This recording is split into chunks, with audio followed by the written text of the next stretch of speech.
Halo, assalamualaikum warahmatullahi wabarakatuh. Selamat datang kembali di Harion Official. Kawan-kawan semuanya, bagaimana kabarnya nih hari?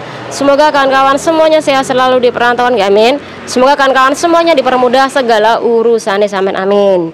Nah kawan-kawan, kali ini kita bakal membahas sebuah kasus.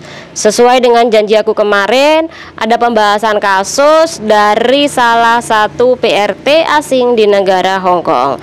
Dan ini adalah pembahasan buat kawan-kawan semuanya dan semoga bermanfaat.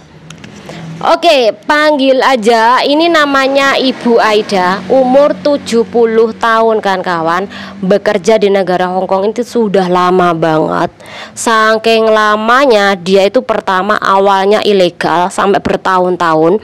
Kemudian dia OS 28 tahun di negara Hong Kong kan kawan. Jadi wajar ketika dianya ini terlalu lama di negara Hong Kong, sudah tua, sudah capek, barulah dia menyerahkan diri ke imigrasi di Mongkok sana kan kawan, tanggal 24 Maret 2024 tadi. Dan kemudian tanggal 26 Maret 2024 imigrasi Mongkok ini memberikan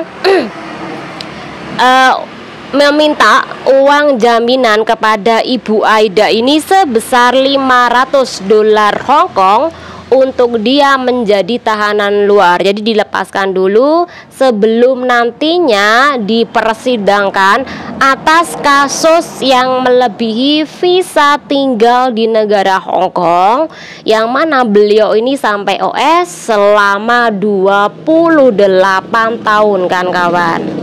Oke. Jadi si ibu ini waktu diwawancarai oleh pihak imigrasi, dia ini memang pertama dia ngerasa capek, sudah lama OS di negara Hong Kong.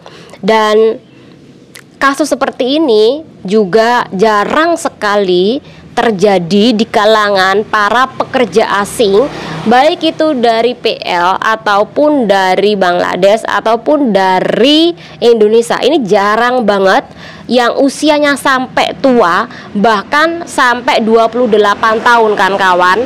Mungkin di antara kawan-kawan semuanya, ibu-ibu semuanya yang sudah tua banget di negara Hong Kong, umur sampai 60 lebih tapi masih OS dan masih selamat dalam pengejaran, silakan monggo menyerahkan diri. Karena kurang-kurangi enak-enaknya di negara Hong Kong itu masih enak tinggal di Indonesia, Mbak. Percaya aja, Bu. Masih enak di Indonesia kok. Anda bisa beribadah dengan enak di sini, kemudian kerja juga tidak terlalu susah, dan yang terpenting adalah dekat dengan keluarga dan anak. Jadi usahakan yang saat ini OS, yang sudah tua banget, udah lama banget, ingat pulang ke Indonesia. Itu saran saya. Oke, kita lanjut lagi. Dan dari imigrasi sendiri ini sampai apa ya, ibaratnya sampai gumun itu wow banget, sampai segitu tuanya masih bertahan di negara Hong Kong. Dan kemudian karena dia capek, mungkin kerjanya capek, akhirnya dia menyerahkan diri. Dan dari pengalaman segitu lamanya lah, jadi imigrasi ini bisa mendenda si ibu ini dengan denda sebesar 50.000 dolar Hong Kong. Kemudian penjaranya maksimalnya ini sampai 2 tahun kan kawan. Itu saking lamanya tanpa ia ini ketahuan. Nah, sama pihak imigrasi juga ditanyain, kok bisa kamu nggak ketangkep ketika kami mengadakan operasi besar-besaran yang mereka lakukan sering kali.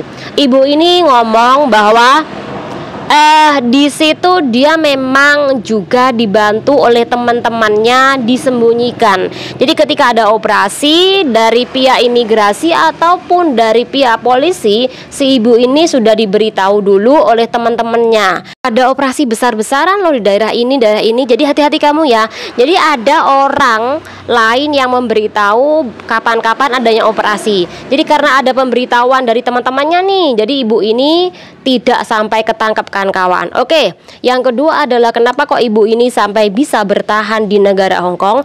Ini tidak hanya permasalahan uang, tapi memang dia ini berat sama pacarnya dia. Jadi di sini dia memiliki pacar Jadi di Hong Kong si ibu ini memiliki pacar kan kawan. Walaupun usianya sudah tua, beliau ini memiliki pacar dan baru putus setahun yang lalu. Jadi dari dia usia muda kemudian sampai hampir 70 atau 69 beliau ini memiliki pacar, dan kemudian putusnya setahun yang lalu kan kawan. Jadi itu yang membuat ibu ini berat juga meninggalkan negara Hong Kong. Padahal anak-anaknya dia, kemudian saudara-saudaranya dia ini meminta si ibu itu untuk pulang ke kampung halaman. Tapi lagi-lagi si ibu ini tidak mau pulang dengan alasan ibu ini takut dengan suaminya karena suaminya jahat dan galak, itu katanya ya. Nah kan kawan, dari kasus seperti ini banyak sekali terjadi di kalangan ibu-ibu atau mbak-mbak yang saat ini masih melakukan OS di negara Hong Kong, di negara orang. Padahal mereka tuh memiliki keluarga, padahal mereka ini kerjanya serabutan dan kerjanya ini belum tentu dapat bayaran yang besar dan lebih kepada kesusahan sebenarnya. Tapi kenapa mereka lebih bertahan di negara Hong Kong? Mungkin mereka ini lebih menyukai negara Hong Kong, atau memang ada yang diberatkan dari negara Hong Kong. Bisa saja pacar, atau mungkin kesenangannya dia, atau mungkin nih mereka ini takut dengan orang rumah, atau takut mereka tidak merasakan keindahan seperti Hong Kong, atau memang takut sulit mencari pekerjaan di negara Hong Kong. Nah ini yang menjadi pertanyaan, kenapa mereka ini masih tetap bertahan di negara Hong Kong walaupun sudah OS, walaupun sudah tua. Kenapa seperti itu? Mungkin kan kawan ada yang punya teman OS, silahkan tanyakan kenapa dalam usia senja, usia tua mereka tetap bertahan di negara Hong Kong dalam keadaan OS.